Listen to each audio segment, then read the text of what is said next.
And we're excited for this panel of directors, producers, activists, people who are passionate about their craft as well as the environment, the planet, and the animals, and starting with uh, Shaun Monson, who is the director of Earthlings and Unity. Thank you so much, Shaun, for joining us. Happy to be here. Then we have Louie Psihoyos, who is the director of The Cove, as well as The Game Changers and Racing Extinction. And we appreciate you coming on along with all the other panelists.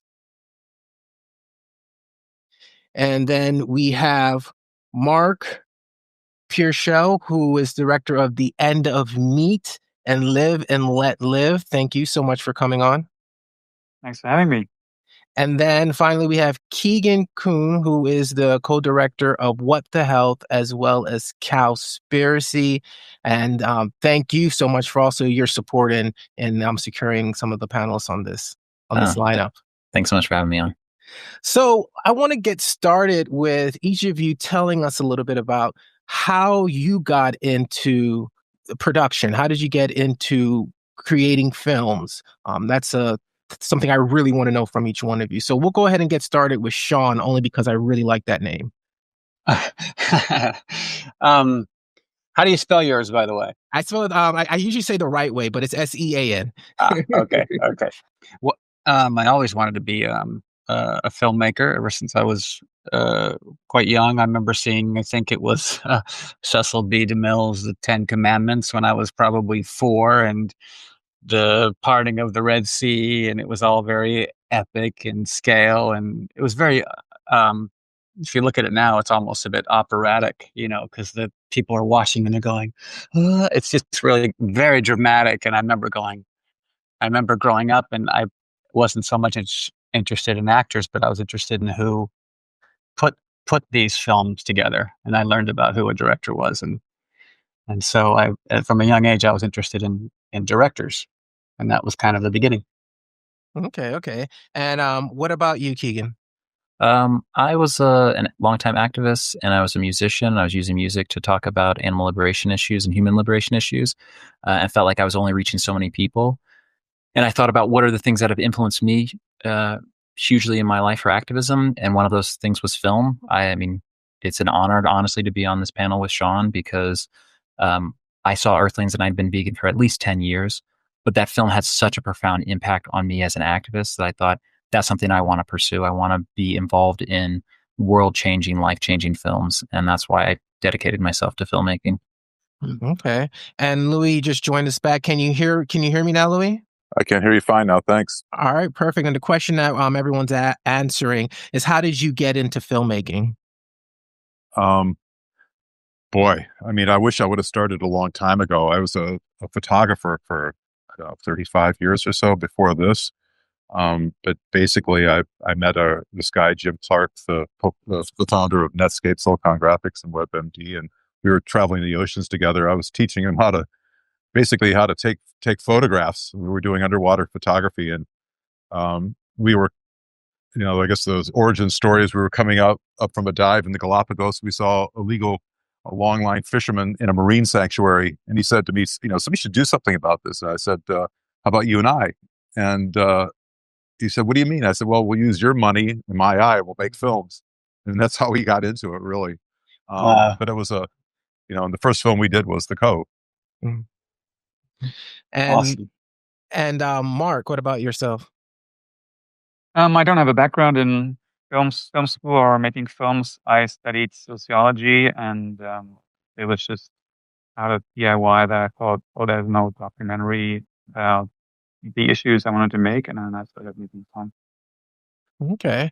So it sounds like you all have a very different types of background and how you got into this. Now, staying a little bit into the production before we start talking more on the topics that you guys cover, what would you say is the most difficult aspect of putting together a film, specifically a documentary? What is something that has been something that you almost dread when you're going through this production process? And we'll start with Keegan this time.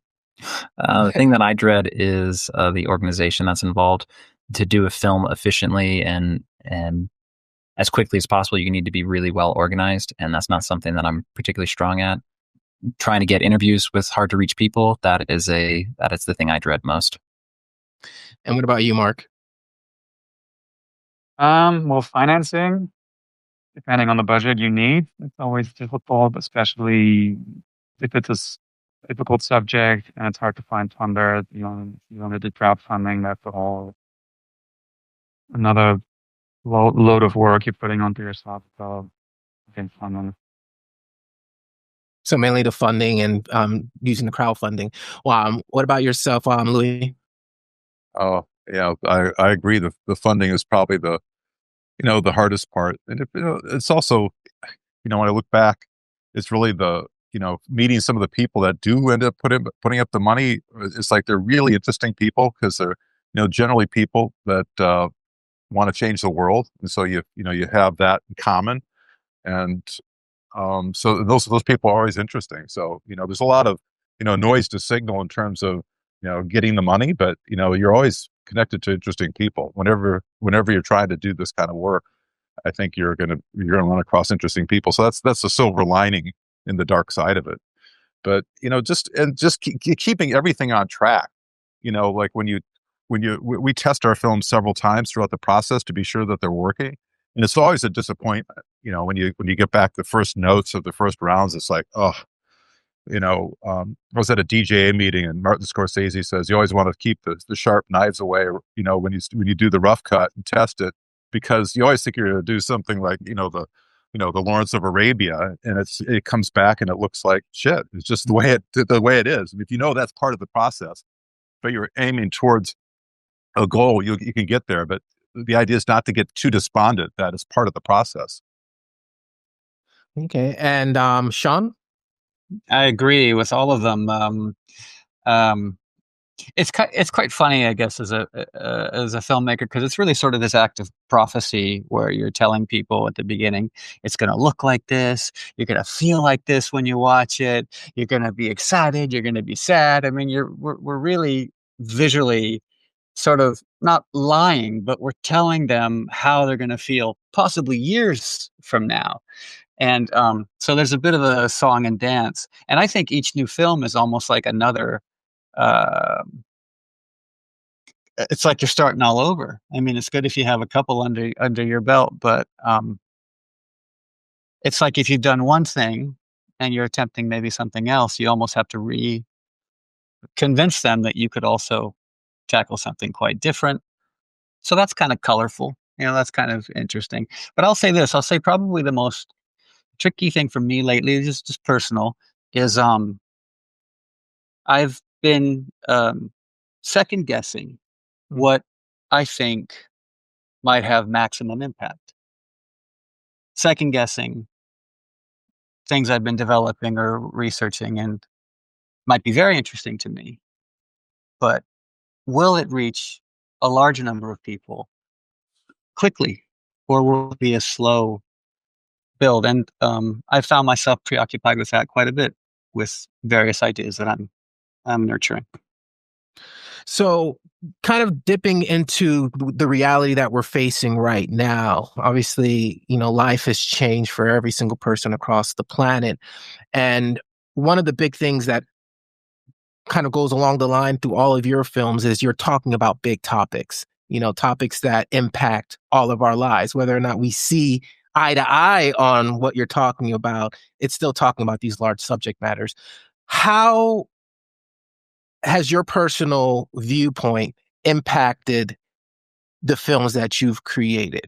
What did you bring from yourself into these projects? And you could speak on a number of them. You could speak on one in particular, but I want to know, like, what's personally drove you to handle that subject matter? And we'll get started with Mark. I think it's just the vision. You have the idea, and if it's something that you believe in, then the idea is everything that you need to drive the thing forward. And you always, as Shaun was saying, second guessing is always a big part of it, that you are not convinced that the idea will reach the correct audience or that many people or other people are as excited about it as you are. But I think that's the most important part, that you have to be convinced this is the right subject, the right idea to make this film, and this will have an impact. So, for example, for the End of Meat, when you made that film, I'm sure you could have picked any other topic within this space. What specifically made you want to make that film at that time? It was just the idea of how a future perspective would look like, how the world would look like if we stop using animals, if we stop exploiting animals. And there wasn't like a film or a vision around that idea. And then I started looking into it, and it was really exciting finding all these activists or scientists or philosophers working on small projects that put together the film or the ideas of the film. How it is, man, or how it turned out. Okay. And what about you, Keegan? I mean, I'm super fortunate that all the films that I've done have been issues that I'm personally excited about and or interested and want to learn more. And so that's a big motivator for me, is that I want to learn more. And so during that process, I get to make a film about it. And so Cowspiracy looks at the environment, and I learned so much while making that film. You know, it's having that curiosity and wanting to dig deeper. That's really what's made it possible for me to make all these films. And do you see this piggyback, going off of that a little bit, when you make these films, Cowspiracy and What the Health, where we are right now, do you see maybe some of the skeptics that might have been around when the films came out? Do you hear a shifting in that conversation, or do you feel like it's pretty much the same when you made those films?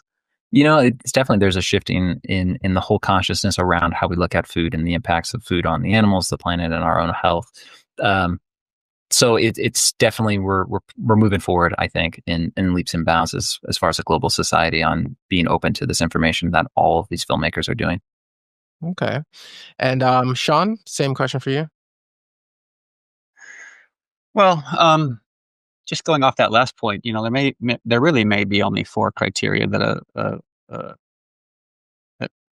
a film really matters with, and the 4th one's probably the most important, which is, of course, first would be the box office or maybe streaming numbers. Second would be the critics. Third would be the awards, and then 4th would be time. So if we were able to harness something impactful enough that would endure for time, then all the resources, effort, toil, etc., that would go into the making of a film could potentially reach many generations for years and years to come. That's really maximizing it. But again, that comes back to my earlier point, which is the sort of act of prophecy early on. And I get very, very excited about certain issues. I tend to work quite slow. I'm really picky. I don't make a lot of movies, and I probably overthink it a lot. But having done a couple and realizing just how much bloody work it takes to do them, it seems that for messages like these, we should try to reach the largest audience possible with a subject matter that most people find way too confronting. And it's asking something of them while they're viewing the movie, which is confrontational in a way. So you're kind of behind the 8 ball by way of subject matter in general. Let's say animals from the start. And the environment too, or health. All 3 are sort of it's not super sexy. Although I got to give Louie props because he did a hell of a job on that last one. That was pretty sexy the way he did Game Changers. So it didn't feel, it didn't seem preachy or confronting. It seemed exciting. You'd want to see it. You'd want to get into it and welcome it. And that's the reaction I saw from a lot of colleagues as well. They really enjoyed it. So okay. And then finally, Louie. Yeah. Well, thanks, Shaun. I mean, Shaun and I have a long history. We've, he came out with Earthlings way before I did. I was not vegan at the time. That film was part of the process that made me actually take that final leap. But Earthlings. I remember I was at a party in Hollywood. It was a fundraiser for Sea Shepherd, and I was talking to one other person, and I didn't know it, but Shaun was right next to me. And this woman, they were showing our film, well, the Cove as a fundraising vehicle. And I wasn't watching the film, and either was Shaun. And I was talking to this other woman. I said, "What?" She said, "Great film, wonderful to do something like this that had this so impactful." I said, "Well, probably the most impactful film anybody could see was Earthlings." And she goes, "He's the director." And I had no idea. I had no idea that was Shaun. But we've been in touch over for the last 12 years or so, talking about, okay, the Cove is a little bit like Earthlings, very difficult to see because it had. His film was like, full on, Slaughterhouse 5, you're immersed in it. Ours only had like maybe a 3-minute section in there, but that was enough to repel people from the box office. All the awards got people to see the film, a lot of it, but it was very effective. They were killing 23,000 dolphins and porpoises a year in Japan when we made that film. And I think they killed about 1,610 the last year that there's, tally. So it was impactful, but a lot of people still haven't seen it. And so we've been talking for the last, 12 years about how do you make a film that'll change people. Cause I would say that the most important thing that we can do is be impactful. And you can make a film that makes you feel right, or you can make a film that's effective. And, or, maybe both, but really you have to change we had to change our idea, because I don't want to spend 5 years on a film and have it. I don't give a damn about the awards, really. I care about the impact, but to give some hope here, there's some really great science that shows you only need 10% of the population to be 100% committed to an idea. Well, Google it if you're out there. It's called the science of social change. Is the study, it's the paper. And it's not 3%, it's not 6%, not 7%. That's in 17. You've gone too far.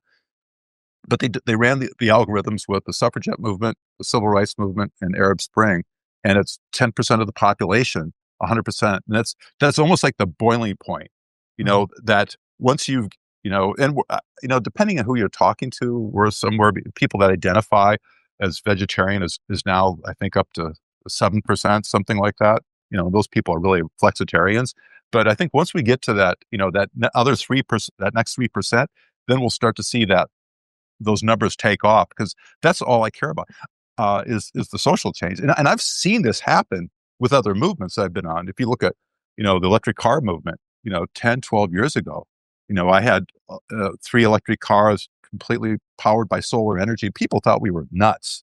I mean, at that time, there was only 2 other electric cars in Colorado that I knew of. I'm in California now, but I was a loony. And now you look at it, it's, Tesla is worth more than, all the American car companies combined. And, and these technological revolutions, and this is don't look at this as it's a philosophical argument, it's a climate change argument, but it's also a technology, argument. That you could argue that food is a technology. It's a very primitive, archaic technology, and there's new, better ones out there. Pat Brown from Impossible says, the cow's not getting any better, but our ability to make veggies taste better and get that word out is just skyrocketing. You look at the numbers. I'd be terrified if I was in the dairy industry or the meat industry. We're winning. Sometimes it doesn't feel like that and it didn't feel like that. When the electric car movement, it felt like we were loonies. Like we're all kind of loonies here, right? Or that's what binds us. We're imagining a better future, and we just can't understand why the rest of the world doesn't see it the way that we do it. Whether our lens is through animal rights or philosophy or speciesism or whatever it is, but finding a way to talk to people so that they can get it and understand it, whatever that is. But we found we came in through health. We looked at the numbers. The vegan mafia, they did a white paper and they said, "Well, listen, we're putting all this money into PETA, these animal rights organizations, and the numbers are stuck. We're stuck at 3 to 5% of the population. It's not a bigger billboard. It's not another magazine ad. There's something wrong with our messaging." And we just looked at what the blockade was, and it was basically males. Young males that are marketed to were told from a very young age that we have to have meat to be big and strong. And the typical vegan, just a stereotype with purple hair and a nose ring, giving an animal rights message isn't convincing, because they want until you disprove that it's normal, natural, and necessary, we're just, I think we're just, we're behind the eight ball because we're not speaking to what they care about. And I think the game changers, we try to, look at the data and see, look at the, young males will look at aspirational athletes, or, we didn't just pick somebody not saying that anybody here did that, but like, we didn't just pick somebody with a lab coat that agreed with us. If you look at the game changers, it's the head of nutrition at Harvard, the head of sustainability at Yale, on and on. It's just like the best departments of the most respected Ivy League schools in the entire world are in the film.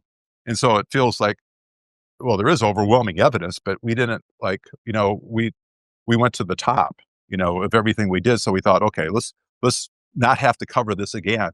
And it's working. The numbers show that, in the first 9 days, Game Changers was on iTunes. It was the best-selling, the top documentary in the first 9 days of all time. And in the first 30 days, it was on Netflix. The searches for plant-based diet as a Google trend went up 350% worldwide. So it's working, and we only have a very little part of animal rights in that film. And so it feels like it's working, but we're still not at that 10% number. So we all have a lot of work to do. And, going back to, obviously, the reason I wanted to have this panel is because the documentaries are just a powerful way of starting a conversation, of pointing people into a place where it's entertaining and it's a strong, valuable resource. But also there's that conversation we have amongst ourselves when we are trying to be strong, effective communicators. And this question actually flows right into that. Because if you're listening to this, we are encouraging you to ask questions. This is ideally is going to be a live conversation between us and everyone that's watching. So this question comes from Giuliano Graffiti, and he wants to ask, do you think it's important to avoid saying the word vegan in movies? So if anyone wants to tackle that one first.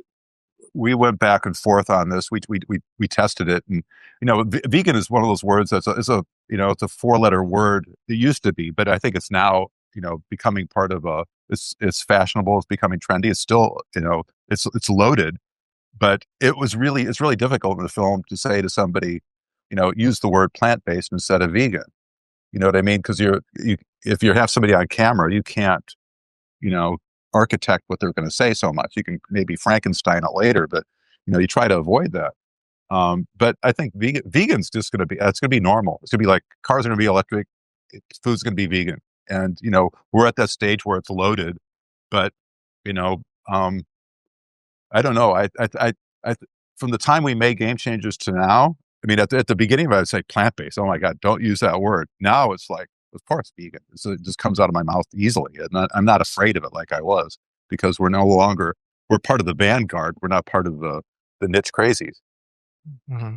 Yeah. In our films, we made a very conscious effort not to use the word vegan until at least 50 minutes into the film, because we felt like you drop vegan in too early and people say, oh, I don't want to watch this propaganda film. But if you can get an audience emotionally involved and emotionally engaged in the film, and also 50 minutes in, they've invested the time, they want to see the end of it, you can introduce the word vegan and not have that knee-jerk reaction where if and not to say that it's wrong, it's just what we felt like was going to be the best way.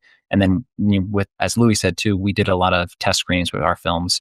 And if we introduced the word vegan too early, people went, Even the concept of plant-based for a lot of audiences they were turned off. We had to build up a really strong argument before we can introduce the solution. Okay. What about Shaun and Mark? Go ahead, Mark. Yeah, I think it's gotten a lot different because there's not that stigma attached to the word vegan anymore. So it's become more of a trendy thing, at least here in Germany. But in my new film, it wasn't intentionally, but the word vegan only appears one time, almost at the end, and someone else pointed it out to me, and it was really surprising that it didn't appear. It's a story about the first cow sanctuary in Germany, and the movie was actually in theaters when the cinemas closed because of the coronavirus. But yeah, so I don't have a problem using that word anymore now. And I mean, I would have had second thoughts earlier, but now I think there's no stigma attached to it anymore. And Shaun, do you have a?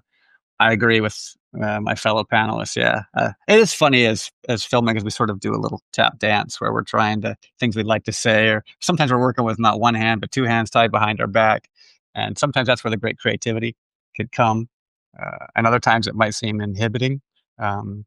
Things we shouldn't show, shouldn't say. Yeah, I think any of us here, I'm sure, have thought about that on all three stages: the writing, the shooting, and certainly the editing. The three stages where a film is born. Um, where you are, we do so much for the audience, really, for them. It's, I guess if we were making films that weren't related to these issues, we'd probably just do, if money wasn't an issue, we'd do what we wanted and let them scoff as they please, let them come and see it or not. But in this instance, we speak to be understood. So if we have to modify, then I think it's okay to reach it as wide an audience as possible.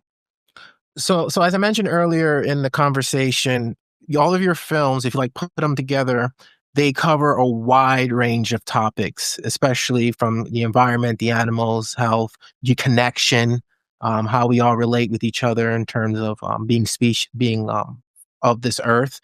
So if there's one singular topic that is probably nearest and dearest to your heart that you could make 100 documentaries about, what would be that topic, and why is that so such a passionate topic for you? And we'll start with Keegan. I'm an ethical vegan first and foremost, and that's the issue that I care the deepest about. The environmental impact is obviously huge and important. Health impact is obviously huge and important. The social justice aspect is important, but how we treat fellow Earthlings is the biggest thing for me. I haven't made an ethics film because there's phenomenal filmmakers like Mark and Shaun who are tackling that subject and doing it so well that I feel like, to throw my hat in the ring, I'm not gonna add anything better than they've already done and are continuing to do. So that's the issue I care the most about, but I probably you won't see a film straight on ethics from me. Okay. And what about you, Louie? Oh boy. I mean, I that's a tough one because, when I get into a film, you could take a million left turns and each one of them is a beautiful turn. I remember when we were doing The Cove, I started doing research on when did insects come into the picture, and I was like, man, it's a whole just world of just insects. I mean, everything's beautiful and everything's interesting. When you get to be, I'm sick. I just turned 63. I think, well, how much time do I have left? I don't have 100 films in me. I've got maybe a dozen. So I'm interested in anything that's going to scale social change so we can evolve to the next level. I feel like, we could do so much better as a species, so much better. And food, anything around food, because food is at the nexus of health, the environment, species extinction, the coronavirus. So, we're all talking to each other, all sheltered in place because of our dysfunctional relationship with animals. So food is endless, and it's very, I think, but learning how to talk about food is really important because, food is obviously, as we all know, it's very supercharged. It's like, it's like saying somebody's favorite band sucks or your religion is really stupid, and you have to be really delicate. But it's then again, it's like you have one of the richest emotional experiences in your life with food. It's the one thing that embodies almost every sense that you have, unlike almost anything else, right? It's emotional. You have taste, you have touch, you have smell, everything. And I mean, that's, I know I'm drifting here a little bit, but I think that's what I think we have to remember is that, most of the population, and I'm taking some, because I've been reading a lot about Pat Brown and his mission. It's like people aren't eating animals because of the animals; they're doing it in spite of the animals. So then, in that nexus, you have to figure out why is that? They like the taste of it. That they're very emotional. We're very primitive animals, and so we have to do a better job. Showing that it's like food porn. Food is sexy. It's beautiful. It tastes great. And we've done a horrible job, I think. I was just talking with Netflix a couple of yesterday. And, I watched all of, the chef's tables. There's like, I don't know, 50 episodes in the series. And I love them all, but some of them are hard to watch because they're cutting up animals and stuff. And they're disgusting, but they do such a great job of making food look tasty, and there's only one vegan in the program. And they didn't use that word. It was a Buddhist chef, and then about halfway through the show, they were 3/4 of the way through the show, they revealed that she was vegetarian. I was like, wow, that's interesting. So they're speaking to that market. People just they want things to taste good. And I think we're punching above, we're punching above the weight of where people are, when we're talking, about ethics. We don't, again, like you were saying, that we don't bring in, like ethics, like you didn't bring in like the word vegan until at least halfway through. We don't talk about ethics, at all. But if we do have somebody talk about it, it's like, Damien Mander, who has searched and destroyed tattooed across his chest. He's like, jumping out of helicopters and, shooting people. So it goes against type, because that's where people are. I mean, I would love to, my favorite movies are real cerebral, but, I can't get people a lot of my friends to watch those movies, I have to, I'm not saying I have to dumb it down, but I have to, like, certainly with an audience, you have to, if you're trying to show the film, not just for yourself, you're trying to impact, culture at scale. You have to figure out how are people going to listen to you? Michael Moore said the first, not that I agree with everything he says, but first rule of filmmaking is you got to be entertaining. Now, so, and I think that's a lesson for anybody that's involved in film. And so that's, first thing I always think about is, okay, I know where I want to go. I want people to be, getting off the animal product. How we get there, is the avenue, that the stair step of the act 1, 2, and 3 that at the end of the day. But unlike a Hollywood film, where it's it is all about box office. The audience is $10 in a box of popcorn. Our goal is to get people to change. So we can make $1 gazillion and win a whole shelf full of awards. But if I haven't changed a single person, to become, to get rid of animals out of their diet, I failed. So the goal is impact, not, popcorn. Okay. And Shaun? Yeah. It's funny because there's something I've been working on lately that I've been quite excited about. And it sort of became quite clear that, here's a great way to get people excited about this. And basically it's a Trojan horse. It really is. It's the Trojan horse. It's Trojan horse, of course, was deceptive. If you know your Homer, if you know the Iliad, it was completely deceptive. But they welcomed it. The people welcomed it. And I thought, well, if the three main doors that we address, which we've already talked about, which is animals, ethics, health, and environment, are sort of off-putting, then what's the magic combination? Because those have been the three sort of mainstays activists or advocates have used to educate with, those three. And they can be quite compelling when you delve into them, if you can get through that initial, we're going to talk about this. Okay, we're going to talk about this now. But I found something that I think is super compelling. And it's a little bit like what Louie talked about with the electric car, with innovation, essentially. It's this whole other avenue that's interesting to people and compelling to people. And you can look at examples in history and see it. You can see disruption and how it changed things. And it was not by activists at all. When Henry Ford, the first, was asking people when he made the car, you probably all heard this famous quote. He said he was going around saying, "What do you want?" A lot of people said the same thing. "I want a faster horse," which I think is hilarious. I want a faster horse. And horsepower, of course, was terminology for the internal combustion engine. And of course, if you look at that photo, that classic photo of New York City, Fifth Avenue, Easter Day Parade, 1900, it's nothing but horse and buggy.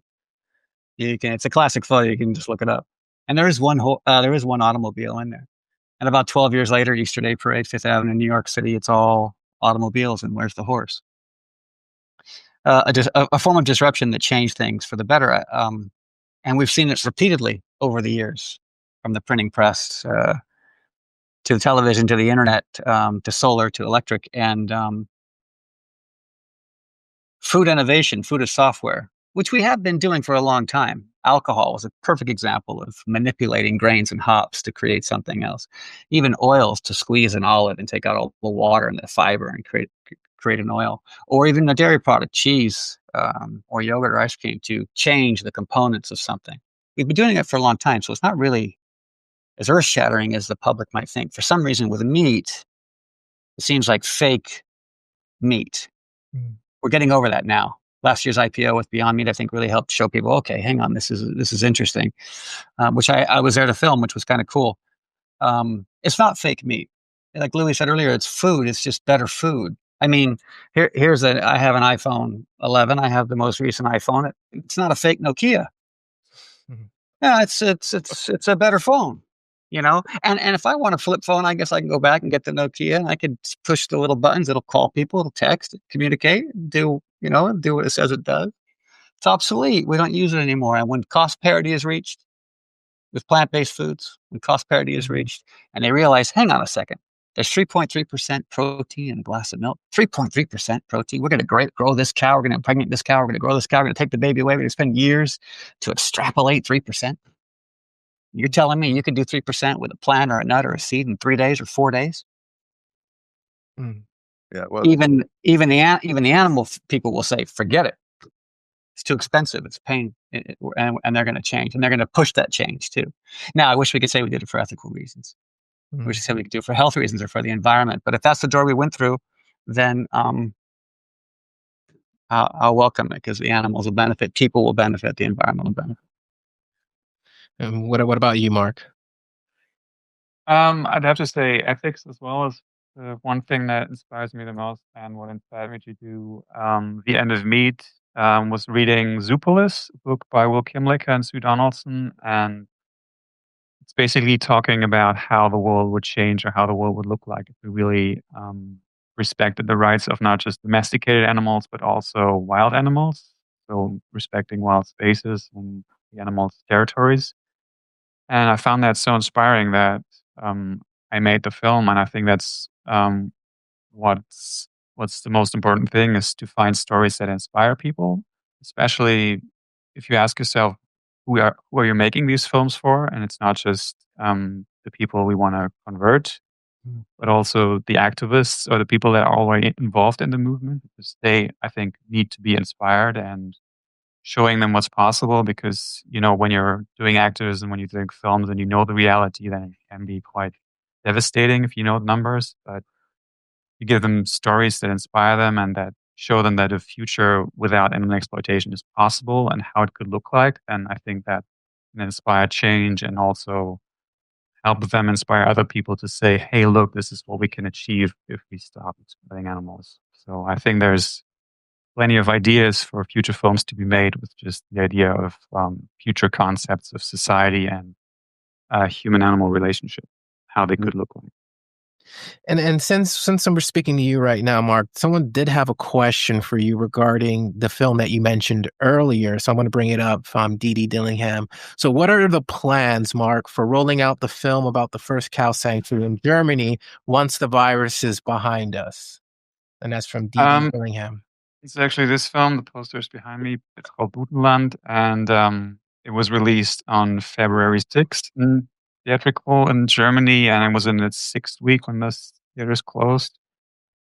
So we're currently planning the DVD VOD release, and it's going to be on June 12th. So you can reorder the VOD and the DVD shortly, and we're still trying to find other distributors in other countries, but so far no luck, but we're working on that.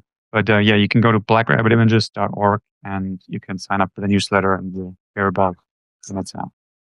And I guess that leads to a bigger question as to how has the pandemic impacted projects that you may be working on right now, or ideas that you're getting ready to get greenlit? How has this, where we are right now, impacted your ability to create? So if I could jump in on that, I almost 8 months ago started working on a film about pandemics, about zoonotic pandemics, and that film is on hold. We were about to do 40 interviews and things scheduled, and travel bans have prevented all of that. So it has definitely impacted that film. It is also very bizarre to be making a film about zoonotic pandemics and all of a sudden end up in a global pandemic. If we could have been 6 months sooner, it would have been a lot nicer. But I think that what this pandemic is doing is also changing up the industry a little bit, because people are watching films, they're consuming films really at a much higher rate than they normally would. Streaming services are seeing a huge bump in viewership. Documentaries in particular are seeing more viewership than they normally do. So I think for this industry in particular, and for documentaries exclusively, this is a real positive for moving socially conscious films forward. Okay. And what about you, Shaun? Yeah, similar, of course. Working on stuff and things, got put on hold. Obviously, it would be great to have just finished shooting and you could spend all this time cutting. But I don't know. I also look at it as an opportunity to write more and concentrate more on messaging. Maybe just maximize time in another way. And yeah, there's been a few ideas that we even were developing that were to be done remotely, virtually. But maybe we just were supposed to take a minute, maybe some have theorized that, we're the virus and Corona was the white blood cells. And, it sounds horrific, but that's because we tend to think that humans are the center of everything. All other issues of divisions we have aside, we tend to think we're sort of the center. Other things are here for us. So this sort of shook us up, shook everything up, took the ground out from underneath us. And it's probably good, probably a good thing. It will do us good. So, yeah. And Mark? Yeah, as I said, well, we were impacted when the film was in its 6th week in German theaters and 2nd week in Austria, I think. So we still had a lot of screenings scheduled, and we're hoping to do them when theaters open, but no one really knows when that will be, so it's a bit uncertain. So we're preparing the DVD and VOD release, so working from home ever since. Hasn't been much of a change, and also working on ideas for new projects. And then Louie, just in case you missed the question, we're asking, how has the pandemic impacted future projects or things that you're working on right now? Well, we're actually working on a film on the pandemic and food right now, so it's actually a good time to do production because everybody's sheltered in place. It's actually a lot cheaper, because I'm talking to epidemiologists and virologists just like we are right now, and you don't have the crew, you're saving tons of money, so you don't have to fly around. So it's actually been a good thing, but we have about 5 other projects that are very much on hold because of it. But that's I guess when you look at the business, it's like there's people dying, there's people losing their jobs. We're pretty damn good, right now. So, knock on wood, we'll get through this. But the main thing is getting people to realize why we're here. Like, why did this happen? I went to I was in Guangzhou after the SARS outbreak, and they opened the markets up, selling the same animals that caused it 3 months later. So and the same, almost exact same conditions were created in Wuhan. Maybe a different intermediate species, but it's a bat coronavirus. They actually eat bats in China for the belief, for traditional Chinese medicine, under the belief that if you eat a bat because it has, night vision, it can see. That's why bats and bat coronaviruses are in the market, mixing with these spillover species. So it's until we address that, we're all at the mercy. I'm sorry, but if China and Asia, if they don't get those bats out of the market, we're going to have this happen again. It's happened once. and it's happened twice now. I mean, like, when are we going to learn? That there's that great maxim by Margaret Mead that says, they never doubt that one thoughtful citizen can change the world, and indeed it's the only thing it ever has. Well, unfortunately, it works the other way. One thoughtless person can screw up the world. Look at where we're at right now. I lost, we're losing friends. We're all like losing, $10 trillion and counting. 25 million people out of jobs in the U.S. just because of some batshit crazy idea that eat a bat's going to help your vision. And what I tell people is, like, it's not just Asians with bats. What could be more batshit crazy than eating animals? Cows are really fake vegetables. You know what I mean? We're filtering all those vegetables through a cow, and then we're eating it. Fake meat. Screw that. So cow's a fake vegetable. So let's go back a little bit into the filmmaking process just for a little bit. And in terms of being an effective communicator and putting out this message to the masses, haven't seen anything work as well as documentaries, because people can quickly point to it. It has that entertainment aspect.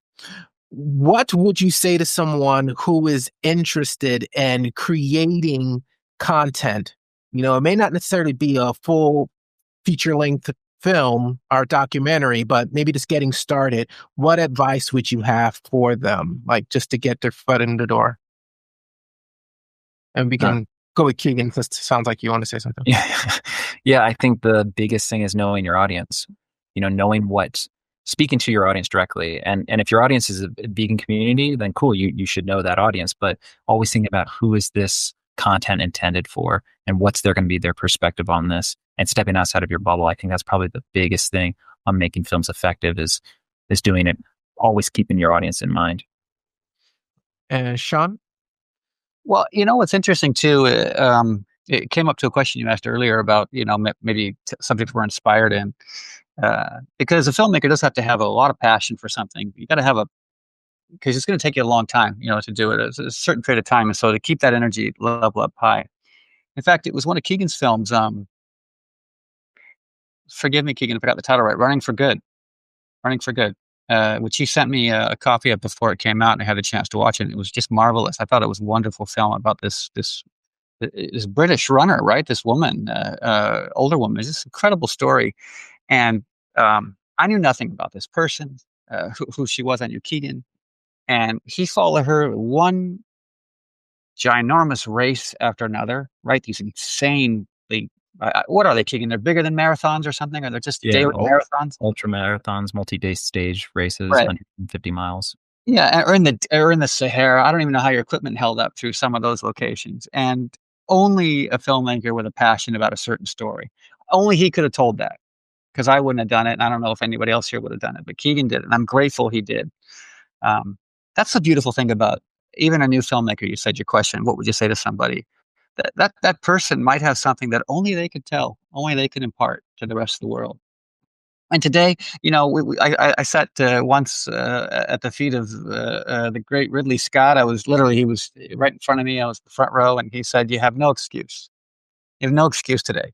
He says, your phone is a better camera than Orson Welles ever had. He said, you got distribution right there. It comes free with any laptop. He says, you have no excuse. You have no excuse. Go make whatever you want, put it out there. And so it was encouraging to hear from a titan like that who came up a different way to say, get out there and tell your story. And Mark? I would just say, believe in yourself. I mean, if you're making the first film, you might have doubts as to how it will turn out, and who's going to watch it. But if you have a great idea and want to make a film, go for it. I mean, it's easier than ever. And if you believe in your idea, then just try it out and see where it goes. And then Louie? When we started The Cove, and I had the money to start making it. But I'd never made a film before. I met Steven Spielberg. We were on vacation down in the Caribbean, and he was, my son was playing with another kid on the beach, happened to be his kid. He came over to the boat that I was on as a visitor, and I said, Mr. Spielberg, do you have any advice for a first-time filmmaker? And he said, yeah, never make a movie involving boats or animals. And so, I mean, like, yeah, so you better believe in yourself because, you know, that because everything I was just told was that the Cove involved a lot of boats and a lot of animals, and it. So yeah, I mean, like it's almost like a startup, right? When you're starting a film, you have to get investors, you have to get convince the crew to work crazy hours, and it's all for this dream. And if you're a venture capitalist funding somebody like a startup like us, but they don't look for the smartest guy in the room, because the smartest guys in the room, they can't get through. Like Shaun was saying, it's hard to, when you're 4 or 5 years into it, and a smart person, they'd be doing something else, because it's not a great business. That's not in terms of money. It's so unlike us. It's like a startup in a lot of ways, but like the payoff for us is really culture change. That's what feeds us, right? I mean, some documentaries make money, but most of them don't. So you have to be driven by your passion, absolutely, because everything's telling you that you're nuts. The bank, the bank, your friends, your lovers, your the culture, and so you better be 100%, 120% confident that you're doing the work of angels, because there'll be a gazillion, there'll be a lot more people. Listen, we wouldn't have to be doing this work if the culture was on track, right? We're trying to shift it before it's too late. So yeah, I mean, venture capitalists, they look for the passion in an individual. They're not looking for the next brightest idea necessarily. They're looking for somebody that can bring this company to fruition. Oh, wow. And we're going to end on this question. Usually it's the first question I throw out whenever I do a podcast or an interview, but it was brought up by Dee again, Dee Dillingham. What was the catalyst for each panelist, plus myself, to go vegan? Huh. Give you guys a second to think on that first. And then, Keegan, Louie, do you want to go first? Looks like you're ready to talk. Yeah, no, I mean, it was, I wasn't vegan when I started the Cove. I was pretty far from it. I stopped eating, I would say land animals after I went to the slaughterhouse, but I was still of the school that, I had to eat, some meat to be healthy. And I was down in LA for the Academy Awards, and I met the first vegan that I knew. And it was, I'd had mercury poisoning. That's what put me over the edge. I had not just a little bit. I was a pescatarian, so that's what I was eating for animal products. And it wasn't just a little bit. I had like mercury through the roof, like 44 parts per million in the blood, which was like, stupid. And so my doctor said, you got to stop eating. And it was just a shock. Like, what the hell am I going to eat? And I met my first vegan. It was Rebecca Mink, the designer. And I remember she said, I asked her, so like, what do you eat? And she says, everything else, all protein originates in plants. And it was like that kind of shock. And she said, what do you put on a burger? It's like, well, tomatoes, lettuce, mustard, those are veggies. Everything that, I understand there's a lot of people that like the taste of meat. I liked, other things besides, say, I like the veggies. Well, I mean, that was the, I wish I could say it was, I had this amazing epiphany, but it was really my health. It was a self-centered reason. And what about you, Mark? Well, actually, it was a documentary. I watched Baraka by Ron Fricke. It was 99 or 2000. And there was this scene where they're sorting the male and the female chicks and debeaking the chicks afterwards. And I didn't know anything about it. I was a vegetarian for 4 years. And then, it was before the internet, so it was a bit hard to find information on that subject. But I dug into it, and then I decided to go vegan after that. And Shaun? I've told the story before. I saw footage. Ironically, a documentary had nothing to do with animals. It was called Heart of Darkness. It was about the making of the film Apocalypse Now. And It was made by Francis Ford Coppola's wife, who was married to him at the time when he made Apocalypse Now in the 70s. And if you know the film Apocalypse Now, it ends with the assassination of Brando's character, but it's intercut with a ritual where they hack a caribou to death on camera. This was before the animals could be, you no longer kill animals on camera, but they could do that up until the mid 70s or so, mid to late 70s. And the documentary showed where they got the idea for it. It was showing slaughtering in this ritual slaughter of these animals, and so I was struck by it and began into researching. That was the beginning. So I suppose because footage was the way that spoke to me, I used footage because I don't write books or I don't have an organization or anything else. I guess footage was a teaching tool for me, so I found that as a tool to pass on. Got me on my way. Yeah. Okay. And Keegan? I was really fortunate. I was raised vegetarian, and we were raised with 2 rules, which was question authority and don't hurt anybody. And we were, ethical vegetarians. But when I was 12 years old, I heard this band called Earth Crisis, a hardcore punk band, and they talked about going vegan. And they talked about the dairy industry and the egg industry and how violent and horrific it was. And I thought, well, if I'm eating dairy and eggs, then I'm not doing no harm. I'm harming others. And it was because of that band that I became vegan. Wow. So cool. And I want to close on this, give each of you an opportunity to say a few remarks, maybe tell people about some of the films you want them to check out that you were involved with, whether directing or producing. So this is your opportunity to have last remarks to our audience. So we'll get started with Mark this time. Oh boy. I mean, you want to check out my latest film, Butenland, will be out June 12th, I think. But just go to Black Rabbit Images or and check out the things made. Most of them are available. You pull your mic up a little bit? Sorry. The End of Meat is available on Amazon in the US and on Tubi for free, I think. Oh, and on Amazon for free as well. And I mean, check out the other guys' films. They are way more legendary than mine. So. And Shaun? Yeah, I mean, it's so great. There was a list that just came out, I think, this year that someone put together of documentaries in the last 10 or 15 years, and it was tremendous to see just how many were coming out, and more, I guess, this year, pandemic aside.